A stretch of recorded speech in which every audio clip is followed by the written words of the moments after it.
తెలంగాణ రాష్ట్ర SC, ST, minority శాఖ మంత్రిగా అడ్లూరి లక్ష్మణ్ కుమార్ బాధ్యతలు స్వీకరించారు.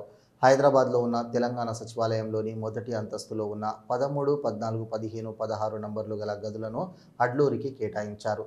మొదటగా తెలుగు తల్లి ఫ్లైఓవర్ వద్ద ఉన్న అంబేద్కర్ విగ్రహానికి పూలమాల వేసి మంత్రి అడ్లూరి నివాళులర్పించారు.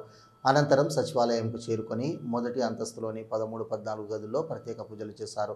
అనంతరం రాష్ట్ర ఎస్సీ, ఎస్టీ, మైనారిటీ సంక్షేమ శాఖ మంత్రిగా బాధ్యతలు స్వీకరించారు.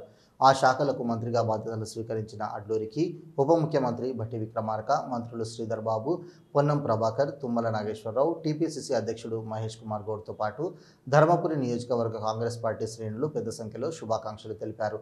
ఈ సందర్భంగా మంత్రి అడ్లూరి లక్ష్మణ్ కుమార్ మాట్లాడుతూ, కాంగ్రెస్ అధిష్టానం తనపై ఎంతో నమ్మకం కేటాయించిన ఎస్సీ, ఎస్టీ, మైనారిటీ సంక్షేమ శాఖలను సమర్థవంతంగా పనిచేసేలా కృషి చేస్తామన్నారు. పేద, దళిత, మైనారిటీ వర్గాల అభివృద్ధి కోసం పనిచేస్తామని చెప్పారు. రానున్న రోజుల్లో అతను కేటాయించిన శాఖల ద్వారా పేద ప్రజలకు మేలు జరిగేలా చూస్తామని హామీ ఇచ్చారు.